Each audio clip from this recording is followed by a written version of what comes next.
بندہ کسی محفل میں میرا ذکر کرتا ہے، میں اس سے کہیں بہتر محفل میں اس کا ذکر کرتا ہوں۔ اللہ کی محفل تو ملائکہ اعلیٰ کی ہے، ملائکہ مقربین کی ہے۔ بہرحال اللہ کو تم اپنے دل میں مستحضر رکھو، اللہ تعالیٰ تمہیں بھی یاد رکھے گا۔ دوبارہ فرمایا احفظ اللہ تجدہ امامک تجاہک، اللہ کو یاد رکھو تو اپنے سامنے موجود پاؤ گے، جب چاہو دعا کرو تو احفظ اللہ تجدہ امامک یا تجاہک، اپنے سامنے موجود پاؤ گے۔ اذا سألت فاسأل اللہ، اب آ گیا وہ مرکزی مضمون۔ دیکھو جب مانگو اللہ سے مانگو، غیر اللہ کے سامنے ہاتھ دراز کرو ہی مت۔ ایک حدیث میں آتا یعنی حرام نہیں ہے، دنیاوی قواعد اصول قوانین کے تحت کسی سے مدد چاہنا، کوئی سوال کرنا حرام نہیں ہے۔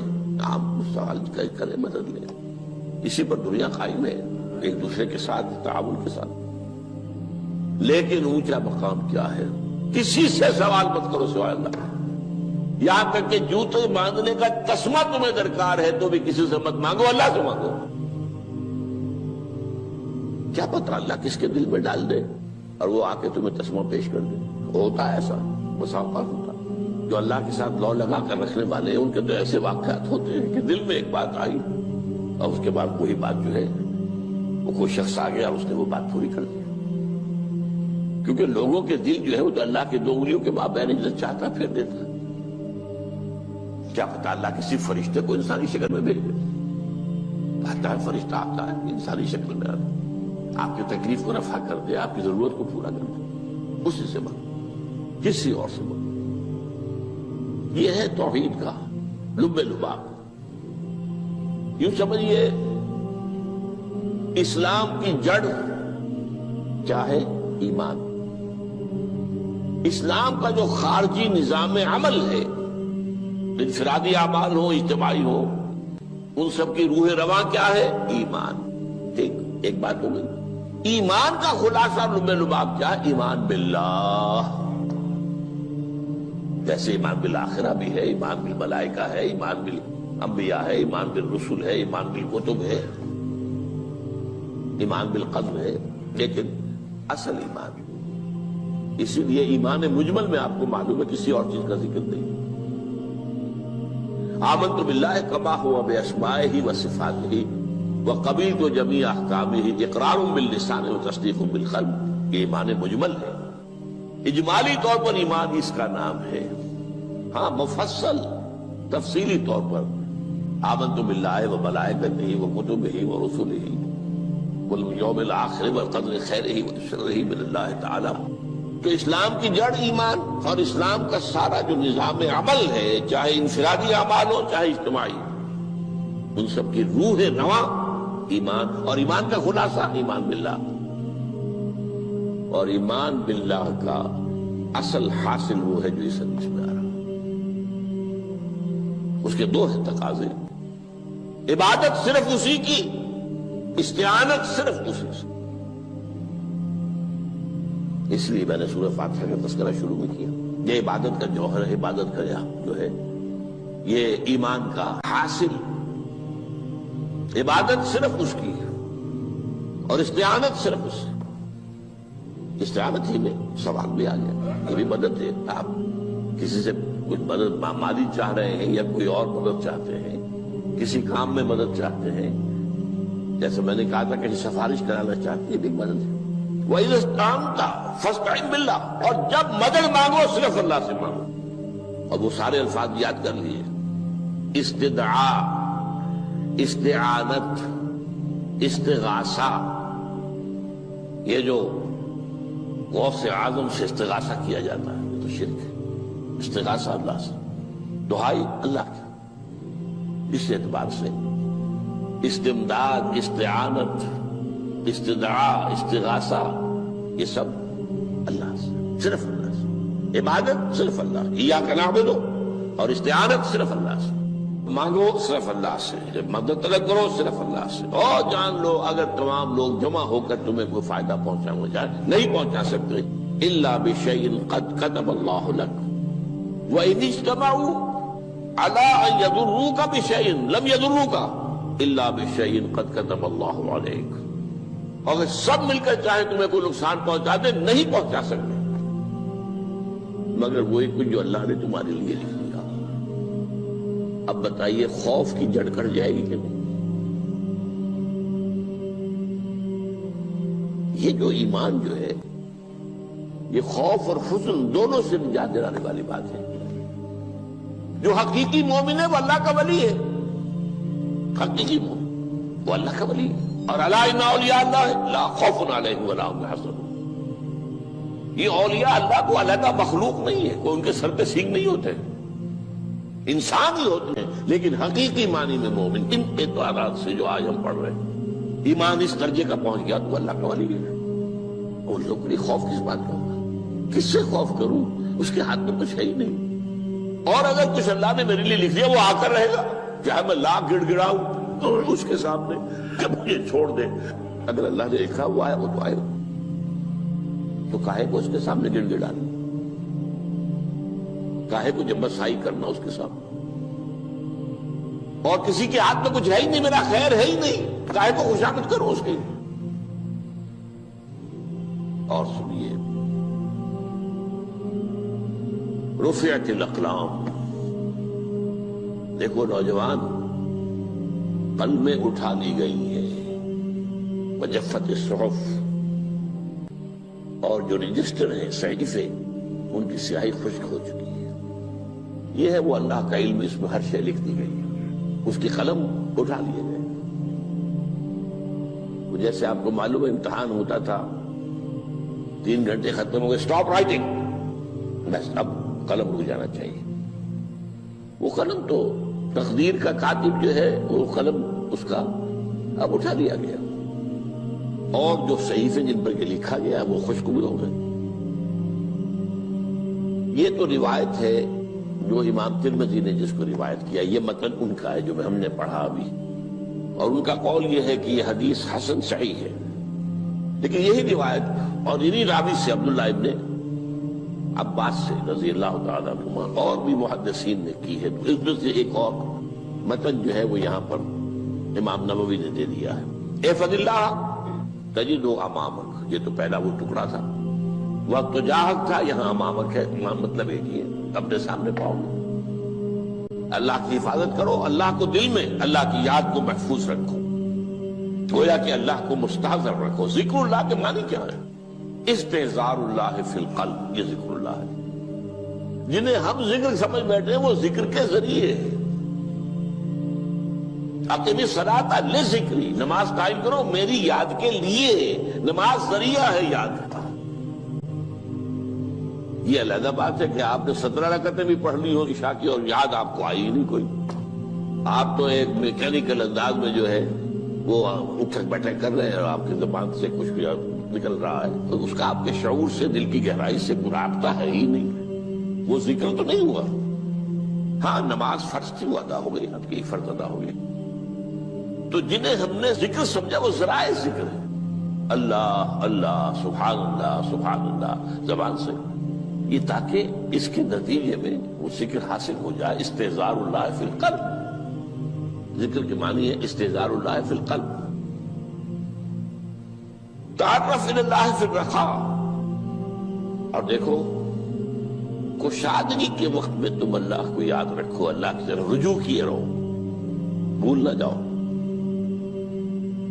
وہ نہ ہو جو کبھی کہا تھا بہادر شاہ ظفر کے اشعار میں سے، بہت زور کا شعر ہے. ظفر آدمی اس کو نہ جانیے چاہے کتنا ہی ہو فام زکا، جسے عیش میں یاد خدا نہ رہی، جسے تیش میں خوف خدا نہ رہا. وہ ہے کشادگی کی حالت میں، جبکہ تمہارے لیے کشادگی ہے. اللہ کی طرف رجوع کیے رکھو. یعرف کا فی الشدہ، تو اللہ اپنی توجہ تم پر رکھے گا شدت کے وقت میں. جب تمہیں کوئی تکلیف ہے اس تکلیف کو تم پر آسان کر دے گا. تکلیف تو آنی ہے، جو لکھی ہوئی ہے وہ تو آئے گی، لیکن یہ کہ اللہ تعالیٰ اس کی شدت کو ایک ہی چیز ہے جس کو ایک انسان بہت شدت کے ساتھ محسوس کر رہا ہے، دوسرا آدمی اتنا نہیں محسوس کر رہا ہے، احساس کا معاملہ ہوگا نا۔ وہ تو اصل میں اگر انسان کی نرز کٹی ہوئی ہے تو احساس ہوگا ہی نہیں، سرے سے ہی نہیں ہوگا۔ تو اس اعتبار سے اللہ تعالیٰ تمہارے لیے وہ شدت کی کمی کر دے گا۔ وَاعْلَمْ أَنَّمَا أَخْطَأَكَ لَمْ يَكُنْ لِيُصِيبَكَ، اور جان لو جو چیز تم سے چھوٹ گئی ہے، رہ گئی ہے، وہ ہرگز تمہیں ملنے والی نہیں تھی۔ اب آپ نے کسی ملازمت کے لیے درخواست دی ہے، درخواستیں مانگی گئی ہیں، اپنی سی محنت کر لی، نہیں ملی ملازمت، اب آپ بیٹھے ہوئے افسوس میں، رنج میں، غم میں، فلاں نے یہ کر دیا، فلاں نے یہ کر دیا، وہ فلاں جو ہے بڑی تکڑی سفارش لے آیا تھا، فلاں نے رشوت دے دی۔ چھوڑو میاں اس کو، وہ تمہارے لیے نہیں تھی۔ کاہے کو اپنے ذہن کے اندر یہ کھچڑی پکا رہے ہو بیٹھے ہوئے؟ خواہ آپ شاید سوء ظن میں بھی مبتلا ہو رہے ہو، کسی نے نہ رشوت دی اور آپ سمجھتے ہو کہ رشوت دی ہے اس نے۔ یہ ساری چیزیں جو ساری سیئات ان کی جڑ کٹ جائے گی۔ وَعْلَمْ أَنَّمَا أَخْطَأَكَ لَمْ يَكُنْ لِيُصِيبَكَ وَمَا أَصَابَكَ، جو چیز تم پر آ گئی، لَمْ يَكُنْ لِيُخْطِئَكَ، ہو ہی نہیں سکتا تھا کہ وہ تم پر نہ آ۔ یہ کر لیتا تو ہو جاتا، شاید یہ کر لیتا، میں نے ٹیکا پہلے لگوا دیا ہوتا تو یہ بات نہ ہوتی۔ بھائی وہ جو ہونا تھا وہ ہونا تھا۔ اب یہ وہ چیز ہے جس سے انسان میں کیفیت پیدا ہوتی، تسلیم و رضا۔ ہم بھی تسلیم کی خو ڈالیں گے، بے نیازی تیری عادت ہی صحیح، اے اللہ جو تو نے چاہا مجھے قبول ہے۔ اسی لیے میں نے آپ کو آیتیں سنائی سورہ تغابن کی، ما اصاب من مصیبت الا باذن اللہ، کوئی مصیبت نہیں آتی مگر اللہ کے اذن سے۔ وَمَن یؤمن باللہ یہدی قلبہ، جو اللہ پر ایمان رکھتا ہو اللہ اس کے دل کو ہدایت دے دیتا ہے۔ ہدایت کس بات کی؟ تسلیم و رضا۔ سر دوستاں سلامت کہ تو خنجر آزمائی، نہ شبد نصیب دشمن کے شبد ہلاکت دیغت۔ اے اللہ تیری طرف سے ہے، مجھے قبول ہے، اور بظاہر مجھے تکلیف ہو رہی ہے لیکن یقیناً اس میں میرا کوئی خیر ہے۔ بیدک الخیر، تیرے ہاتھ میں تو خیر ہی خیر ہے، جو بھی تیری طرف سے آئے۔ سر تسلیم خم ہے جو مزاج یاد میں آئے۔ اور یہ مضمون جو ہے زیادہ بڑے پیمانے پر سورہ حدید میں آیا ہے۔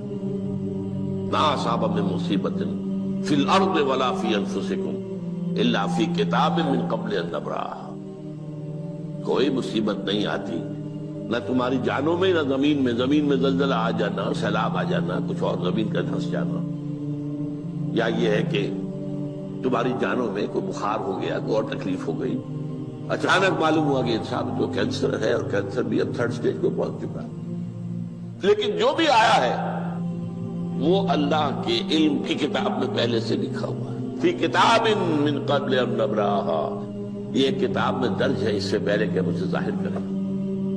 اس کا نتیجہ کیا نکلنا چاہیے؟ لیکن لا تأسوا علی ما فاتکم ولا تفرحوا بما آتاکم، افسوس نہ کیا کرو جو تم سے جاتا رہے، چھوٹ جائے، کوئی عزیز فوت ہو گیا، کوئی موقع ہاتھ سے نکل گیا، ارے بھائی میں چوک گیا، بڑا موقع تھا، اب اس پر افسوس کر رہے ہیں۔ نہیں، جو چیز لیکن لا تأسوا علی ما فاتک ولا تفرحوا بما آتاک، جو اللہ تمہیں دے دے اس پر اتراؤ مت۔ وما اصابک لم یکن لیخطئک واعلم ان النصر مع الصبر، اور جان لو اللہ کی مدد صبر کے ساتھ آتی ہے، جو آئے اس کی طرف سے جھیلو، زبان پر کلمہ شکوہ اور شکایت نہ آئے، اللہ سے شکایت نہ آئے، تسلیم و رضا، جو تیری رضا ہے۔ تیری صحت ہمیں منظور ہے لیکن اس کو، مولانا محمد علی جوہر ایک مرتبہ جیل میں گئے، ایک بیٹی بیمار ہوئی، فوت ہو گئی، اس کے بعد دوسری مرتبہ پھر جیل میں گئے، دوسری بیٹی کو وہی بیماری ہوئی،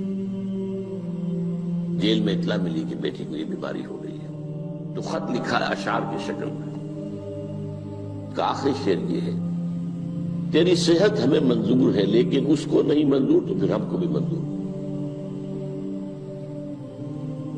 ہم تو چاہتے ہیں میں بیٹی کے تجھے شفا ہو جائے، اسے منظور نہیں تو پھر ہمیں بتا۔ وَاعْلَمْ أَنَّ النَّصْرَ مَعَ الصَّبْرِ وَأَنَّ الْفَرَجَ مَعَ الْكَرْبِ۔ فرج، فراخی، کھل جانا کسی چیز کا، یہ ہے کرب کے ساتھ، تکلیف کے ساتھ، تکلیف ہوتی ہے ساتھ۔ اللہ نے قانون بنایا ہے دنیا کا۔ اب آپ اندازہ کیجئے بچے کی ولادت میں ماں کو کتنی تکلیف اٹھانی پڑتی ہے۔